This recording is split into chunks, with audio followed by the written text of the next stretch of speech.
Good evening, everyone. This is Ryan Hoyme, aka Massage Nerd, and this show is brought to you by our friends at Massage Magazine Insurance Plus. Massage Magazine has been exploring touch therapies for over 25 years and used that industry's knowledge to develop the best value liability insurance in the business. Okay, so tonight we have Angie Dubis. Welcome, Angie. Thanks, Ryan. It's Yep. nice to be. And so tonight we're going to be talking about mind-body integration. So, and then you also run a website, www.massageeducator.com. So how'd you get involved in massage? We'll start off with that.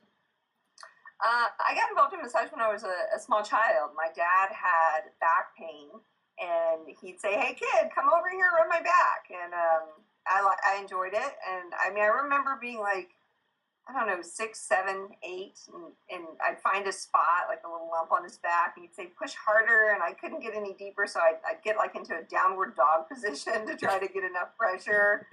And he's like, "Yeah, that's good." And I think I probably released my first trigger point when I was like 8. Yep. I had no idea what it was. And then it went away, and I was kind of cool, you know? So then I tried to find some more. So that was really, the beginning. And then I went to college. I got a bachelor's in psychology and moved to Detroit with my sister, who just finished medical school. And after selling cars for a couple of months, said, this isn't for me. And went to massage school in Detroit. Did you do anything with psychology then? Well, since then I have, but not much right after college. Since then I've gone ahead and gotten my master's in counseling as well. And although I'm not a counselor, I've never become a licensed counselor in any state. I've used that education to help me with body work and my clients that have trauma. Okay. And then you went to, you said Michigan, right? Mm-hmm. Okay. So was it Irene's? What's the full name? Yeah, I went to Irene's. Okay. Myomassology Institute. And that's kind of well known too and stuff, right? Yeah, I mean, it's an exceptional school.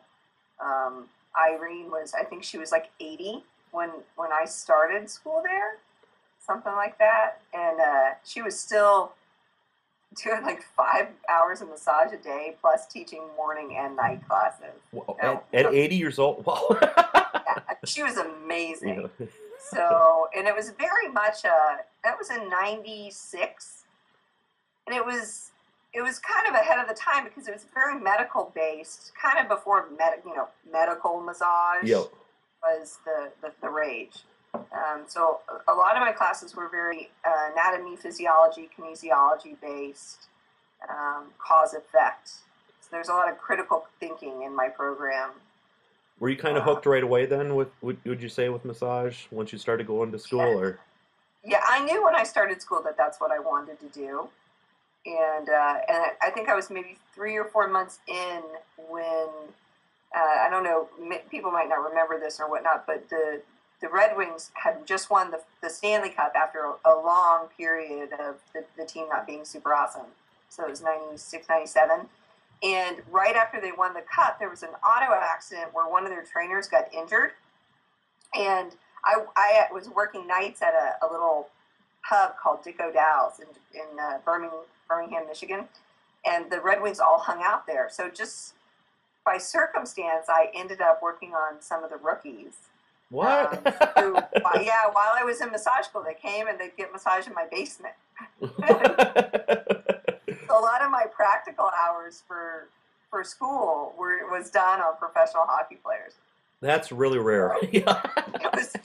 I don't think that's typical, but I was really hooked with just the way the athletes function is so different, and the types of things that you encounter. So I did a lot of research into athletes and kinesiology and movement.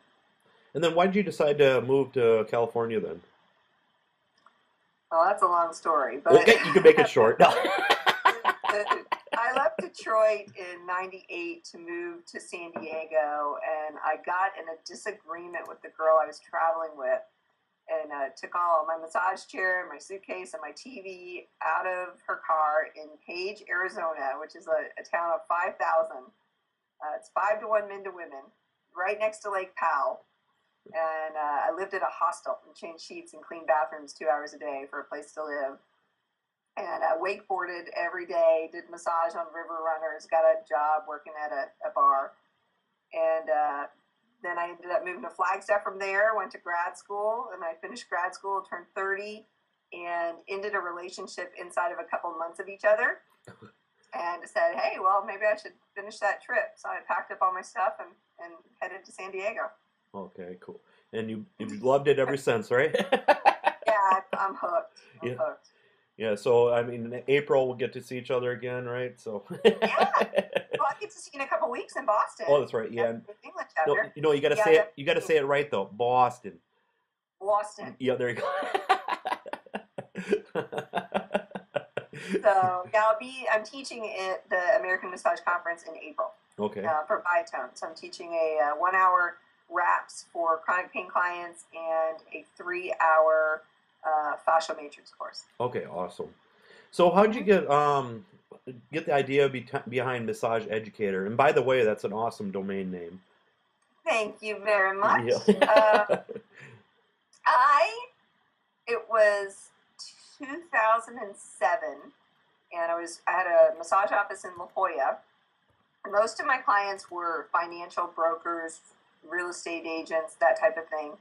And one of my clients, after a session, he said, "Can I talk to you a sec?" And I said, "Yeah, sure." And he said, "I just want to let you know there's something real funky going on in the market, and I'm losing a bunch of money, and a bunch of my clients are losing a bunch of money, and I love you and all, but I'm going to have to cut back, and I want you to be prepared that a lot of other people might need to start cutting back as well."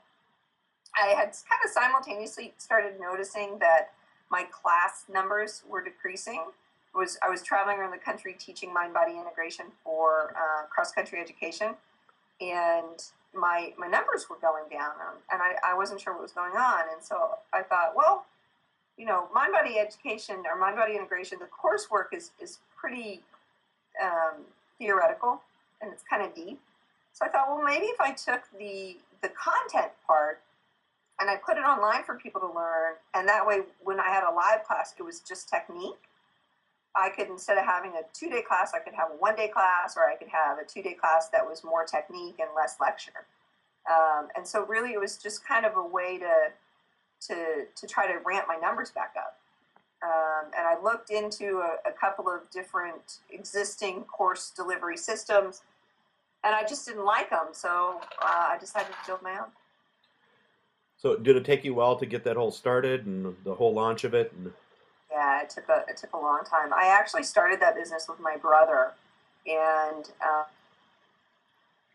right after we finished designing the software and figuring out, not actually building it, but figuring out what we wanted it to look like, I'd gone to Georgia to spend some time with him to figure out how we were going to do that. I flew back to San Diego, and about 8 days later, he suddenly died from a bacterial infection. Oh. So it, other than being obviously tremendously painful, it put a big crimp in my future plans for massage educator. And it took me about 3 months to sort of process his death and figure out what it was I wanted to do. I decided I wanted to continue to build the site, but I didn't have any technical expertise really. So over the next year, I went to night classes to learn how to do web design, and tinkered away and just built it myself. And it's like he's a part of you still too, I mean, it was a big process. I was doing his job, so there were certainly moments in the middle of building it where I was like, "Bill, you're supposed to be doing this, not me," and I was frustrated and mad and felt like I'd gotten ripped off. But I really feel like building the site helped me process a lot of that energy. Uh-huh. And then the other side of it, which is kind of where I am now, which is populating the site, so building the courses and filling it up. So it's still very much a work in progress. It is not complete. I've got 4 or 5 classes up on there that just did a run, and so right now I'm prepping for the next run of classes, which probably will be after American Massage Conference. So I probably won't offer classes on Massage Educator again until May. So I'm still currently the only instructor teaching classes through the site. which hopefully will change, as it gets refined and developed. I'm hoping to bring some other people on. I can definitely see that happening. Yeah, oh yeah. I mean, it's fully functional. The system is great. Everything works seamlessly, and but it's a process. For instructors, it's a process to learn how to convert their information into an online class, and then you have to learn the software and how to get it in there. Yeah. So it's not Word. It's not a drag and drop program, is it? Right. There's a learning curve, but it's not a steep learning curve. Once you get it, you get it, and it's very easy to use. And the same from the student perspective. There's a little bit of learning, and then once you understand it, it becomes a breeze. Yep. And then how did you? Proud of it. I feel like it's an attractive site. It's easy to use. You don't have to search for what you want, and the class delivery works well. Video works well, and audio works well. So. Yep. And I love your logo too. So E kind of sticks out at you. So. Yeah, thanks. I built that because actually when I registered massageeducator.com, I also registered chiropracticeducator.com, physicaltherapyeducator.com, naturopathiceducator.com. I mean, I got like 20 of those suckers. And so when you look at the logo, the tree, the roots come down into these little orange boxes, and I kind of visualize each of those orange boxes as the different, the different disciplines under the holistic healthcare tree. Aww. I know, right? Yeah. It's a plan in the making, yep. one at a time. Yeah. And then how did you come up with the whole term mind-body integration then? When I first started to practice, I worked on, mostly big kind of athlete guys. And then when I moved to Arizona, my practice kind of switched, and all of a sudden I found that, I got a lot of people crying on my table. So, I asked some of my cohorts, I'm like, do people cry on your massage table all the time? And they're like, oh, every once in a while. What do you mean? I'm like, well, daily. They're like, oh, not daily. And I'm like, I got people crying all the time, and it's good. They like it. But I didn't know why. I didn't know what it was. And that's when I started my master's program. I just went and took a couple of classes just to expand my knowledge a little bit. And through the course of basically 4 years of education through that, and paying attention, doing research, and trying to really identify what was going on, kind of part of what I figured out is my style in life is really to kind of just accept things. I try to see that the best way I can put it is it's good to know the rules and understand the consequences of breaking them, and then you can decide whether you want to break the rules or not, right? So if you see what is, then you can kind of navigate yourself through it in the way that makes the most sense. And so I think because I tend to just be so accepting and take things the way they are and then react to them after, that my clients felt very accepted and they felt very open. And as a result, they were able to release things that they might not have been able to release with someone else. And that's just my interpretation of what was going on, because it was just so consistent. And nobody else that I talked to that was a therapist seemed to have the same experience. So it kind of, the research and my interest started from that practical experience in my office, and then has just kind of expanded from there. And do you think it helps that you have a psychology background too, so you're looking at more than the average person probably? Well, I mean, when that started, I had a bachelor's in psychology, but, that's about as, you can't do much with it. Yeah.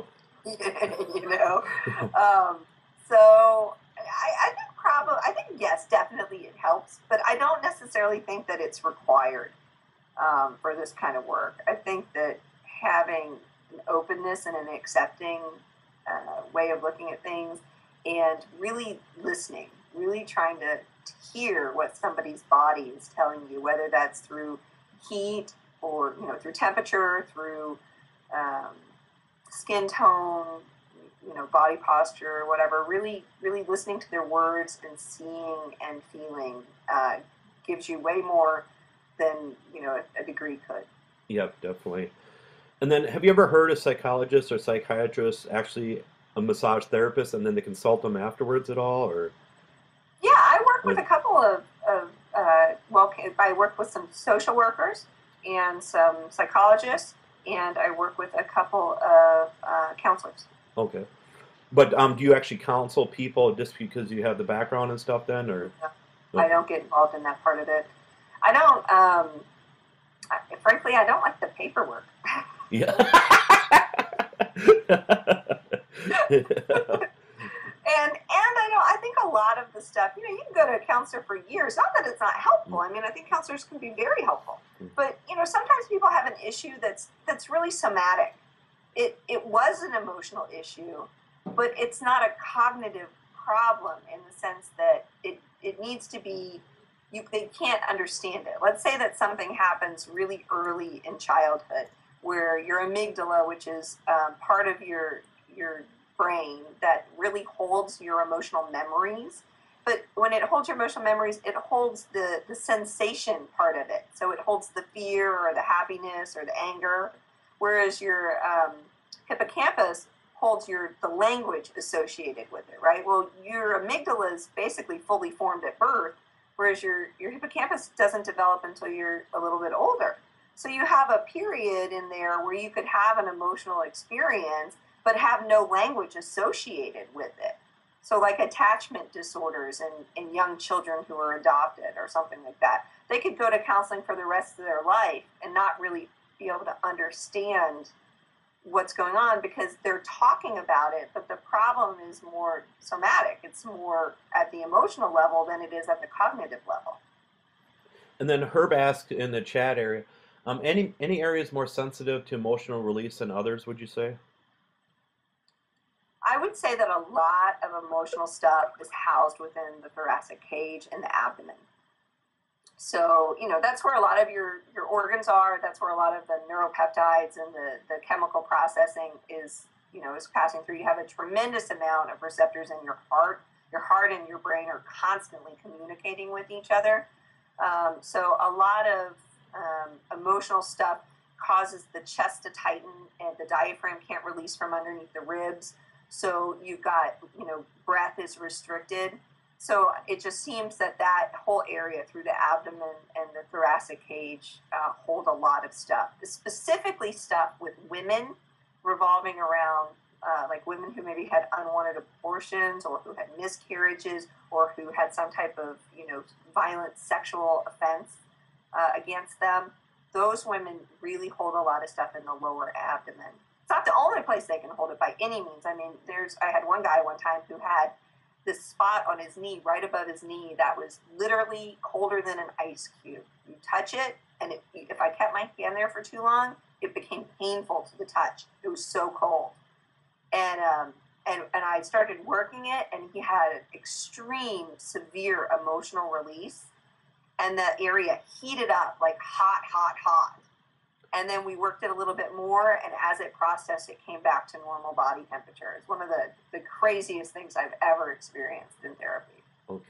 And how do you recommend therapists to deal with these kind of situations when the person starts crying on the table or has emotional releases? So, well, with me, the therapy that I'm doing, it's sort of expected. But a lot of times it happens in therapy where it's not expected. The therapist isn't trained in that. That's not anything close to what they're trying to elicit. So what I usually, recommend folks do is just I say don't stop. For me personally, I say don't stop what you're doing unless the client asks you to stop, because it's almost like by stopping, you're saying something's wrong. And really, a lot of times what's happening is the body's ready to release whatever that is, and it's letting go of it. So I usually just continue what I'm doing and tell the client, it's okay, your body's just got energy that it's trying to let go of. If you take a deep breath and you try to let it go, it'll go. And if you want, then you can hold your breath, or you can tighten up and push it back down, and it'll go back into hiding. It's really your choice, but it's all okay. That's sort of my way of dealing with it. And I think you have to take into account a lot of people worry about re-traumatizing the client, like there's some emotion and it's being released, and what if it's not fully released during the session? And most of the time it's not fully released during the session. They have to go home and continue to process that, and that's not always an easy thing. It can be hard or painful. So you really have to take every situation individually, and if a client is getting really, really upset or really, really like hyperventilating or things like that, then obviously you gotta stop and take care of that situation. But that's pretty rare. And have you dealt with people that have gotten really even mad on a table too, or? Sure. Yeah. And have they ever taken it out on you then, or? Yeah, not physically taking it out on me, but I've had, people say verbally, like, what's going on here? Like in that angry, what's going on? What'd you do to me? and I just say, I didn't do anything to you. Your body, this is energy that's in your body. And whatever I did just helped release it. And again, you can, if you want me to stop, I'll stop. If you want me to continue, I'll continue. If you take a deep breath, and relax, it'll probably start to subside, which again tends to be the case. Yep. Energy that's stuck in the body is unprocessed. If you process stuff, somebody makes you angry and you say to them, that makes me really angry, and I don't like you talking to me this way, and I'm not going to take it. And you deal with it in the moment. It tends to get processed. You don't store that in your body. So if something is stored in somebody's body, it's because it's not processed. And so if something I do, some body position I put them in, something I say, some place I push, releases whatever that blockage is, it's because it wants to come out. Your body doesn't release anything it doesn't want to release or isn't ready to release. And if it does, then conceptually you can come in and go, no, and you can push it back down if you want. That's the client's choice, whether they choose to do that or not. And would you believe that muscles hold memories? Oh yeah, Okay. 100%. Okay. Yeah, because nothing you could say that would convince me otherwise. Okay. Yeah. And why do you think a lot of therapists? I mean, especially I know a lot of therapists in the Midwest region, just because I live in Minnesota, but a lot of therapists don't perform abdominal massage. Why do I think they don't? Yeah. I don't know. I mean, maybe it wasn't encouraged in school. I mean, I think a lot of the way we practice is the way we learn. So, a lot of students in school, they don't learn all this anterior neck work stuff, and which is, key and to release like head forward postures and things like that, but they didn't really learn it to a level of competence, so they don't do it because they're afraid of it. Maybe there's some of that with abdominal massage, a lack of education on its importance. And do you think it's maybe sometimes issues with their own body too, or they just don't feel comfortable too, of course? Oh, sure, yeah. I mean, I think a lot of the things we don't work on or that we avoid could be a function of our own perspective. Yep. And what does your style entail then?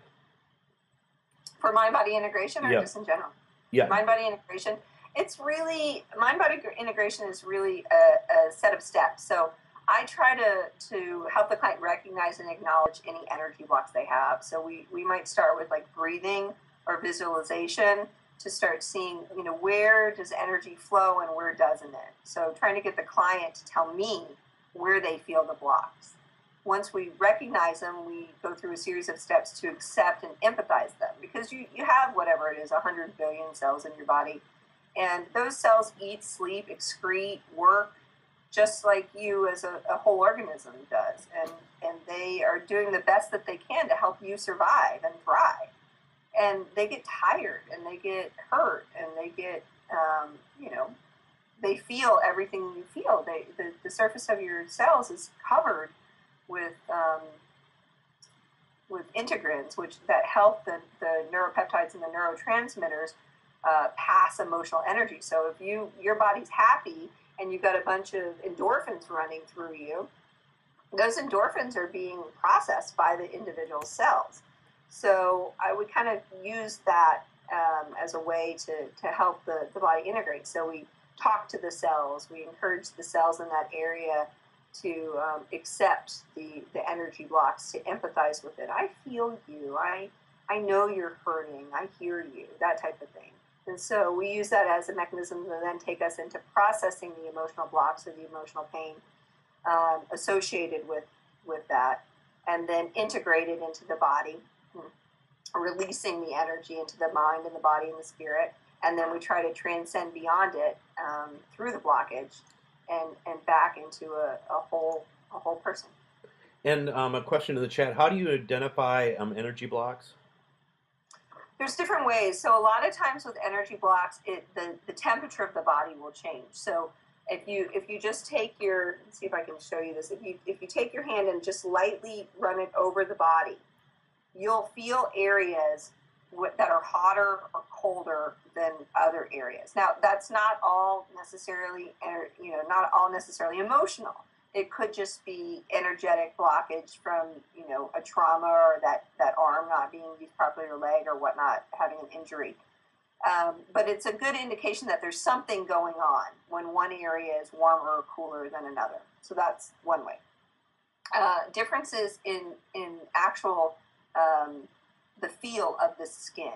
So areas where the skin is a little rougher or drier often are areas where there's something being blocked, or areas of the skin where there's acne or unusual rash or something like that can be a good indication as well. And that's just the visual part. But a lot of the deeper emotional energy blockages, really the best guide to those are the client themselves.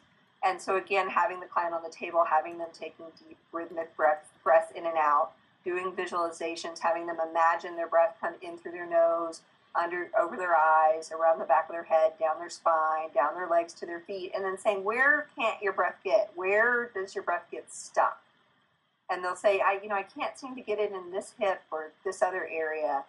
And those areas usually, it's not always emotional, but again, those areas that they perceive from the inside have a greater tendency of being the emotional blocks. Okay, and then what do you do? How do you deal with skeptics? Let's say they want to come in and try it, but they're just like, they need to actually see everything, need proof, and I don't.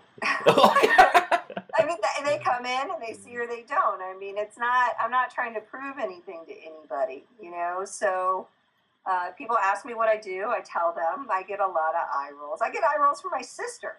She's an ER doctor. I start talking about energy. She's like, Ange, So, for me, it's just I do what I do, and I believe that what I do is helpful, and that and my clients that feel like it's helpful reassure me that is what's going on, and sometimes some people aren't open to releasing their pain, or whether that's physical or emotional. They're attached to it. They like what it gives them. I don't know what that is, but for them, it's something, and they can come to me and they may have plenty to release, but they're not gonna. And then they walk away saying, she's a quack, But it's not a function of what I'm doing is not helpful necessarily. It's that they don't always want the help. So. Yep, and then another question in the chat: are knots considered energy blocks? Would you consider those? Not the way I think about it. They probably are, but it's not. It's not the way that I think about it. It's not. Okay. Because a knot is an area where there's tension, so you're going to have too much energy in that area or too little, depending on what's going on. So there's definitely not flow, right? There's something that's not doing what it's supposed to be doing because it's being held. But when I think about energy blocks, I'm kind of more thinking about areas where that have more kind of compensation patterns of either an emotional energy or physical energy being stored somewhere and preventing movement in that region. Okay. And then is this form kind of like energy work in a way, like Reiki and healing touch and stuff then? Well, obviously Reiki and those things are definitely energy work, but I'm not doing as much of that type of energy work. I'm doing more manipulation and movement and visualization and the use of techniques that bring awareness and self-concept to the area. So like, let's say that somebody's got some deep-seated resentment, right?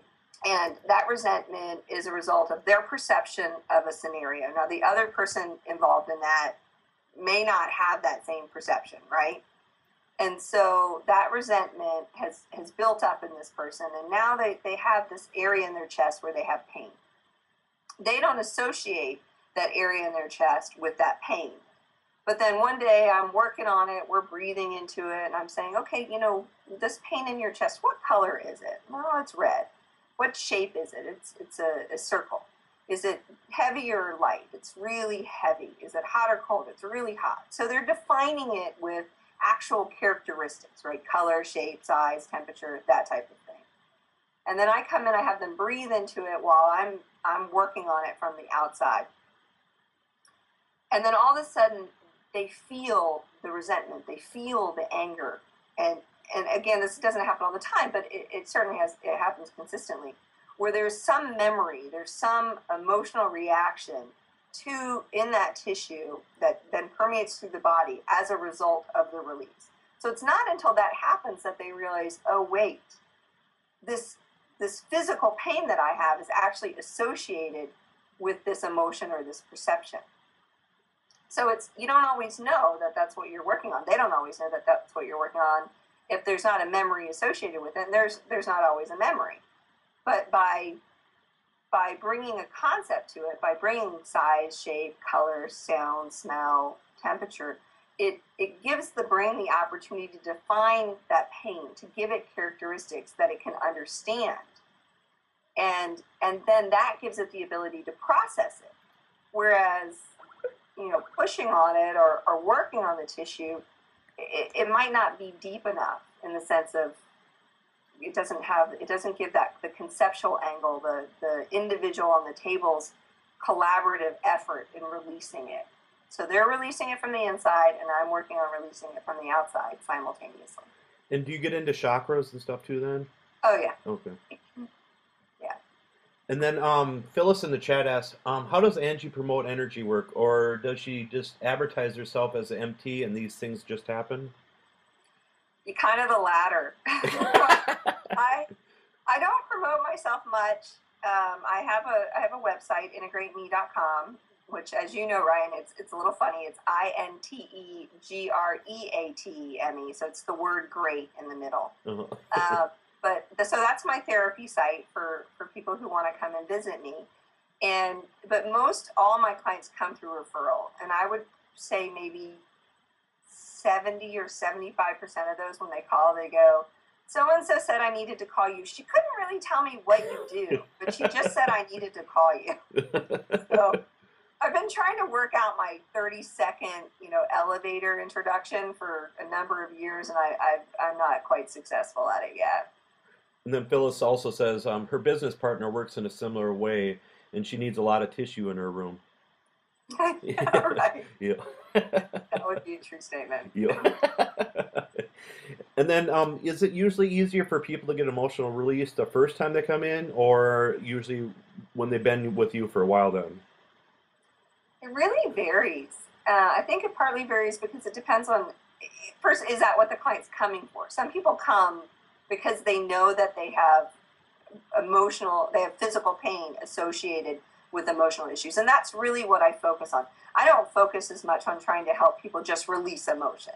It's more like in the process of therapy and trying to get their body back to a healthy place, So it kind of, with me, it's really about how to help people get out of physical pain. And a lot of times that physical pain is a result of some type of emotional block or other energetic block. So a lot of times people come to me and they just have a physical pain and they don't know, why or where. And they've tried their other, their doctors and maybe they don't feel heard.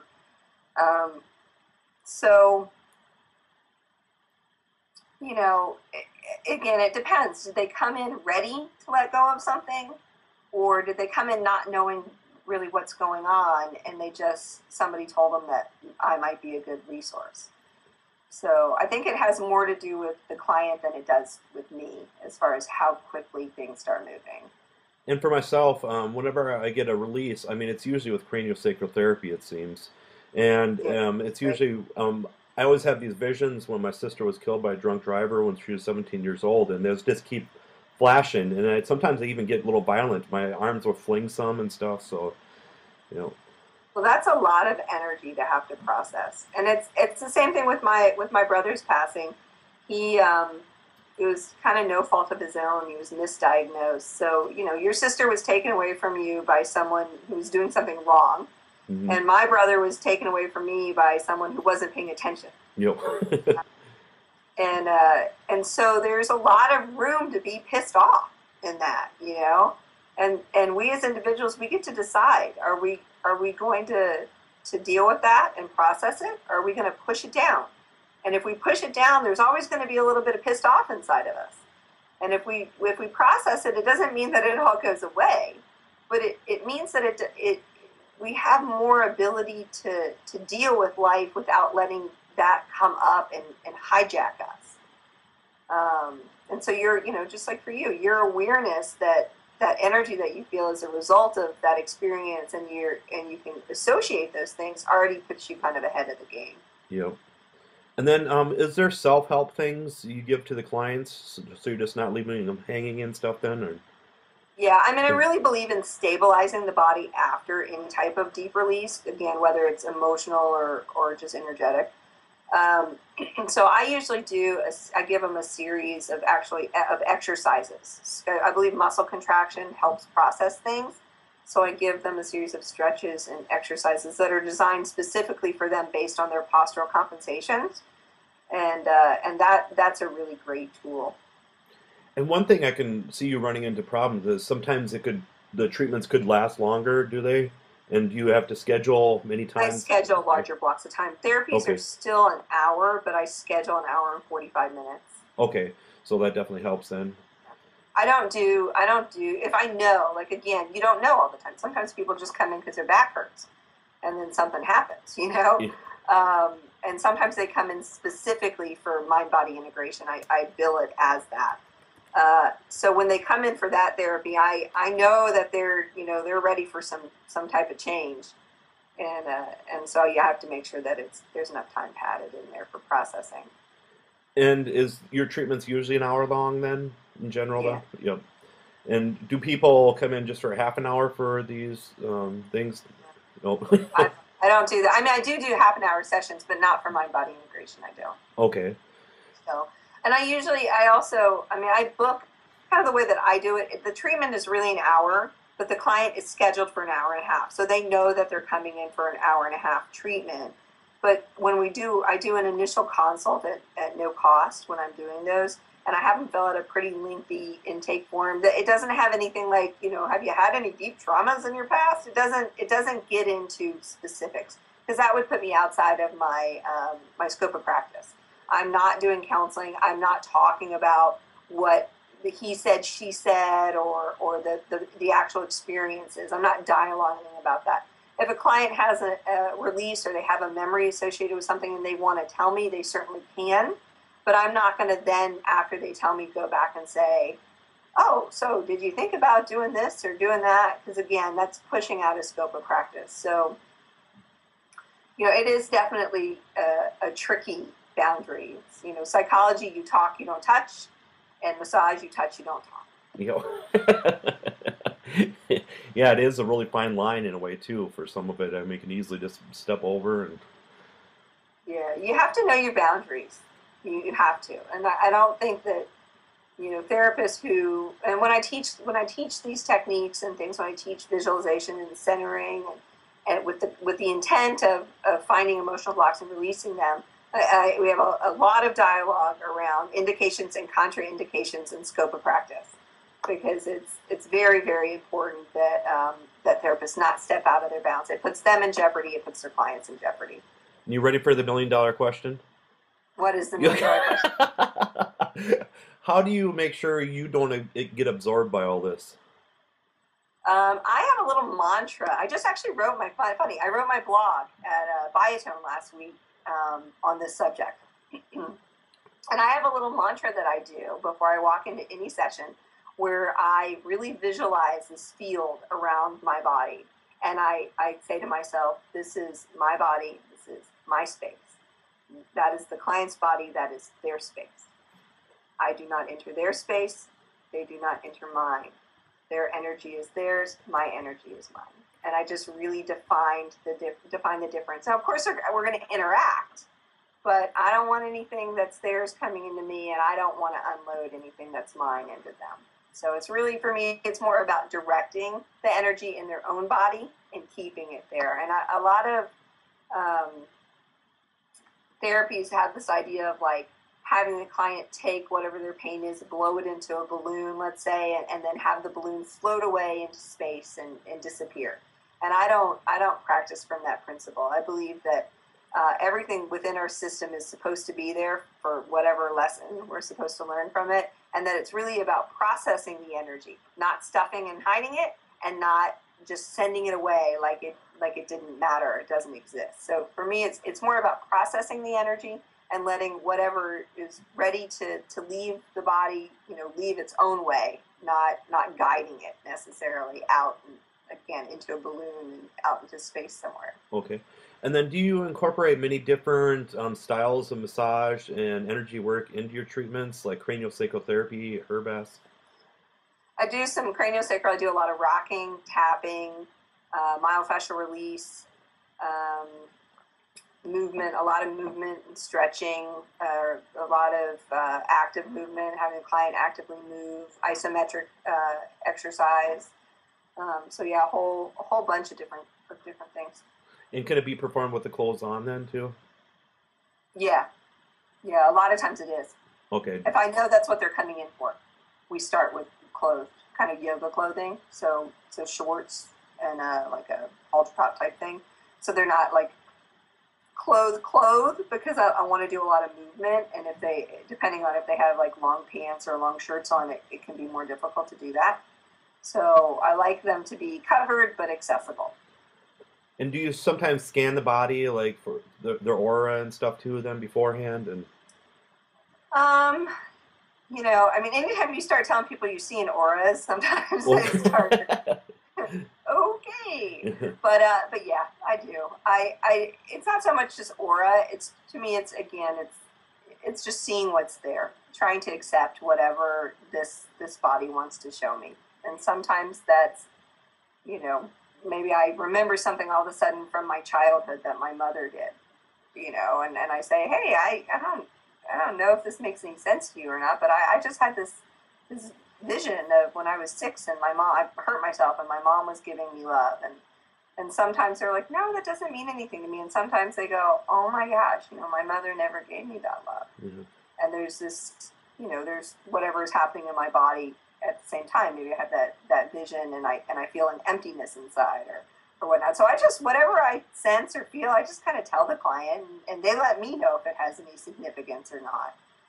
I don't assume that it does until they sort of validate it. So do you kind of get, some of them get into like unwinding state too then? Yeah. That you can start something one place where, you can see the feet or the arm, you're at the neck and you can see the feet or the legs very suddenly change position as they start to unwind. Which is, by the way, one of the coolest things ever. Yep.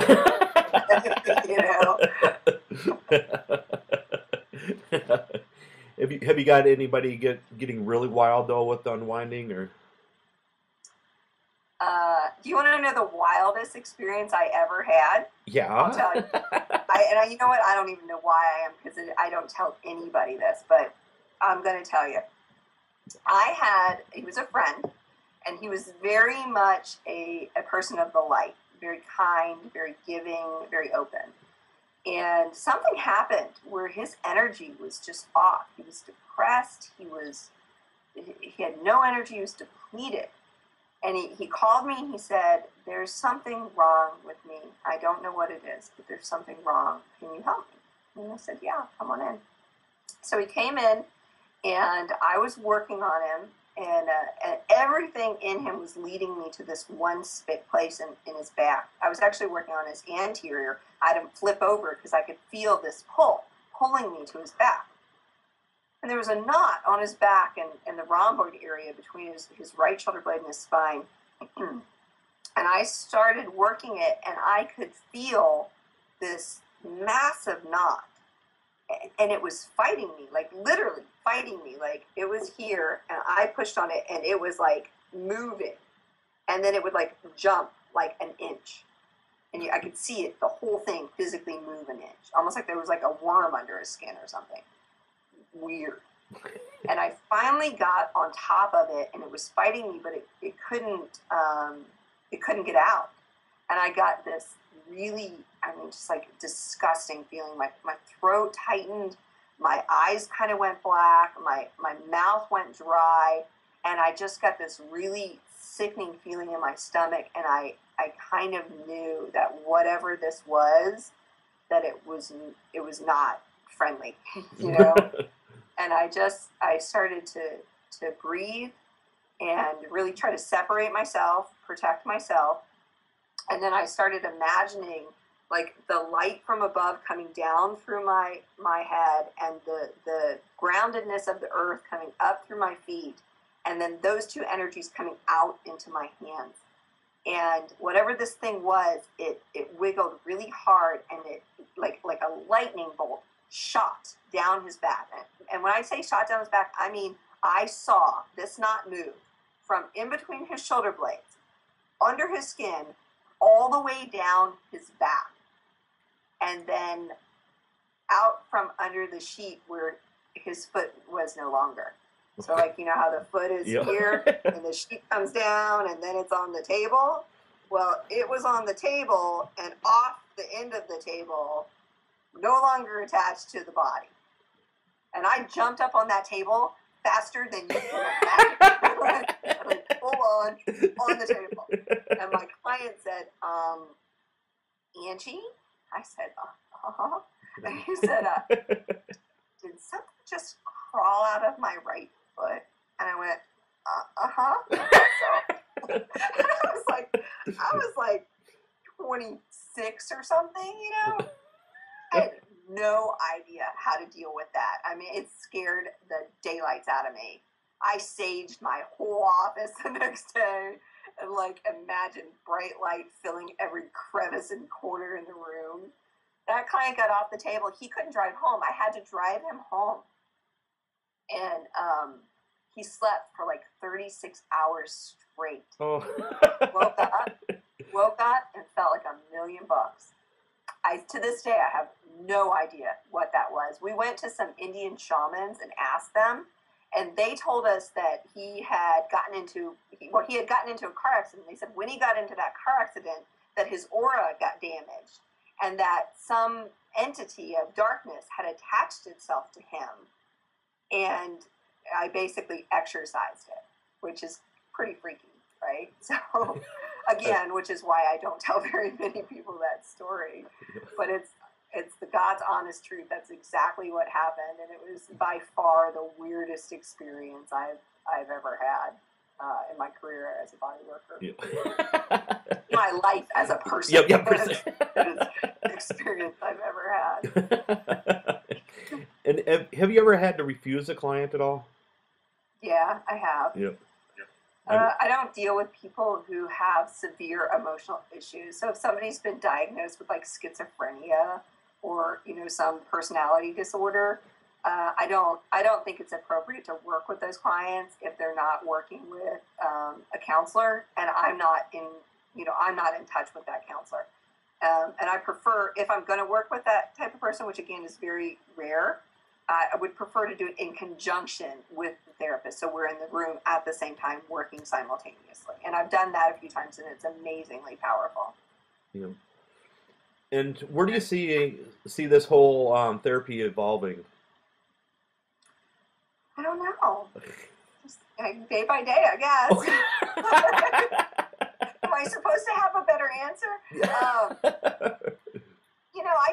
I never intended to go this route. it kind of happened to me, you know?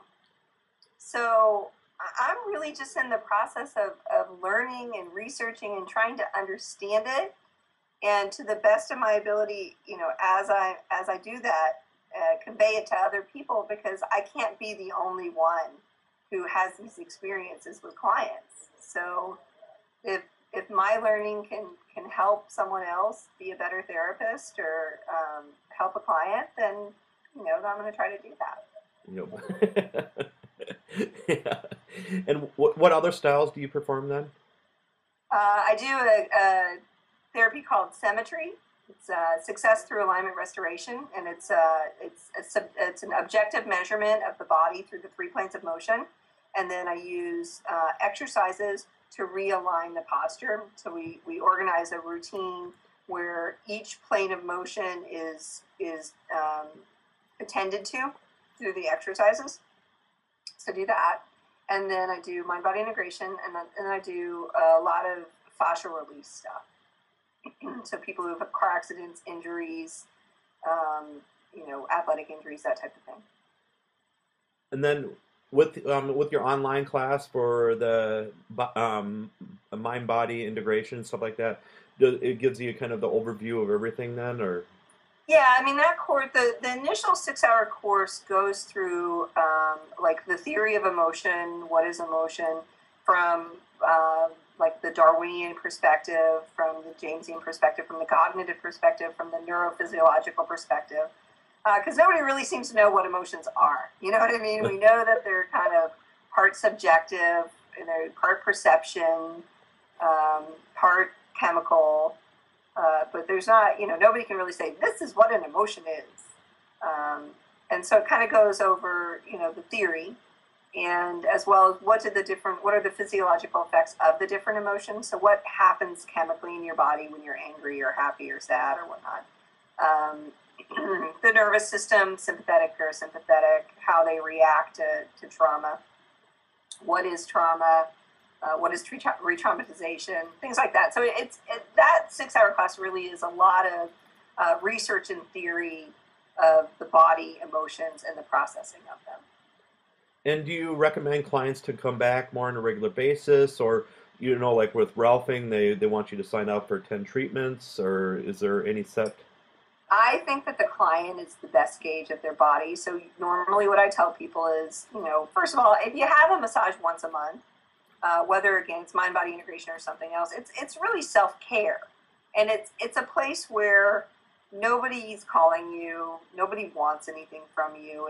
It's about you, and I don't think that in our lives these days, with everything being so busy, I don't think people get that space very often. So, you know, for me, I think, you know, having a therapy once a month is just plain healthy. If you've got something more going on that you're trying to work through or get past, then you have to be consistent with it, because you know, the way I explain it to clients is, if you have some holding pattern in your body and you come and I release it, and you wait until it's back where it was until you come in again, you're going to leave in the same place. If we want to get rid of it, you have to come back in before it gets to as bad as it was the last time I saw you, and then we can shave a little bit more off of it, and then, you know, so forth and so on. Everybody's body processes differently, so that's where the client comes in, where it's like, well, you know, pay attention. When you start feeling it building up, you know, come back in. Usually if I'm doing postural therapy, I encourage people to come in once a week for 3 weeks, and then every 2 weeks for maybe a month and a half, and then, you know, to 3 weeks, and then 4 weeks, and 4 weeks being the greatest length of time between appointments. And for the mind-body integration, is there certain music you like to play too then, or? You know, it's all on my iPod. I don't even know what it is. Okay. I couldn't tell you the name of anything in particular. I know I listen to a lot of Enya. Oh, I did that for a little while when I worked in the spa, and then the first 100 times is great, but after that it sucks. Well, you know, again, it's a matter of opinion. I listen to a lot of Chris Bonte too. I don't know if you know that. It's horns. No. I like horns. Okay. So, but I'll play, I'll play something and I'll ask the client if they like it or not. And if they say no, I skip to the next thing. So a lot of times they're really picking the music, not me. So do you You have the iPod. Yeah. So do you buy stock in Kleenex then, or Stock in what? Kleenex? Because Yeah, no, I should though, probably. Yeah. I wonder if that would be insider trading. Yeah. I got a stock of Kleenex boxes under the counter for sure. And I remember one of my friends back in the day when he was just before he went into treatment, we did an intervention and stuff, and the counselor actually told, when he started crying, the counselor actually told him not to use Kleenex because the counselor wanted him to just not hold back the tears, just let it all out and stuff. Have you ever heard of that before? Or? Yeah, I have it in my office, but when a client starts crying, I don't reach for the Kleenex unless they ask for it. Okay. I don't do anything that hinders the process of release. I just keep doing what I'm doing for the most part, and kind of just let it go. Now, again, if somebody comes in for mind-body integration, they're prepared mentally, so they don't, when they start crying, those clients aren't freaked out. Like, what are you doing to me? What's wrong with me? Why am I crying? They already expect it. So I don't really have to stop what I'm doing or be worried about them and their processing. You know what I mean? Whereas if somebody comes in because they want a nice Swedish massage and they start bawling their eyes out, that client might get a little freaked out, right? Yep. In which case, I'm just going to watch them. I'm going to watch their breathing. I'm going to watch their face. And if they seem like they're doing okay with it, I'm just going to keep moving. I'm not going to say anything. It's only if I get if they ask a question, well, why am I crying? What's wrong with me? Well, then I'm going to interact with that a little bit and let them know that your body's just trying to release some energy, and that's happening through tears. It could just as easily happen through coughing or shivering or twitching, or you know what I mean, or breathing. So the manifestation of that energy releasing is not always in the form of tears. It could be in any type of activity. So if they start coughing all of a sudden, kind of the same thing. I don't say anything. I keep working. That's nice. I love your whole concept of this and stuff, because some people are just going to jump to the guns right away and stuff, but you're just letting it go. And Yeah. Well, I think a lot of times when you reach for the Kleenex or you give them the hug or you wipe the tears away, you're really trying to make yourself feel better because you don't know how to react to that. So it makes you uncomfortable. It can make you uncomfortable as a person. And so if they stop crying, then you don't have to deal with them crying, So a lot of times, unknowingly, people might try to stop another person's process for their own comfort, not because it's the best thing for the person who's actually experiencing the release. And then Phyllis asked, have you ever had someone cry and then laugh, and then cry and then laugh? Yep. You've had a little bit of everything, right? Cry and then laugh and then cough and then twitch and then curl up into a ball and then open back up and then gasp for air and then lay back down. And it just depends on how deep it is and what it is. Yeah, because nowadays, in age, like you said before, we're so busy. We're just keep going all the time, and we don't even look at our own body, it seems like. And for myself, too, the only time I really get sick is when I go on vacation, because I know my body can relax then. Right. Yeah. Well, and I think a lot of people, especially folks who have big jobs or big time deadlines, they, 3 weeks, they're pounding something out, and then the second it's done and they turn it in, they just get sick as a dog because they can afford to at that point in time. Yeah. I think a lot of times sickness, injury, pain is really our body's way of saying, hey, stop. Whatever you're doing, stop. Yeah. I need a break. And so if you don't listen to it, then it takes it. The only way it knows how. Yep. And do you teach these classes, also live classes around the United States then too? I did for a long time. But I've switched, recently in the convention circuit, I've switched more into the fascial matrix coursework. So, which this stuff is integrated in there a little bit, but it's not as explicit. So one of my goals for this next year is to get this coursework back up and rolling again. Yeah, we'd love to see you in the Midwest area. Come on. Buy me a ticket, Ryan. Yo. I'm on my way. Hopefully during the summer, so it's a little bit warmer for you then. Yeah, right. Oh, I gotta tell you, when I go to Boston in a couple of weeks, I'm thinking I'm gonna have to do a little shopping before I go. My San Diego wardrobe is just not adequate. Yeah. The weather I'm anticipating. Yeah. So the best way for people to get a hold of you will be massageeducator.com. Any other places? No, that's probably the best way. Angie at massageeducator.com. I check that email daily and get back to people. Okay, great. Well, thank you very much, Angie, for tonight. Thanks for having me, Ryan. It was totally fun. Yep. And thanks, everybody, for joining in.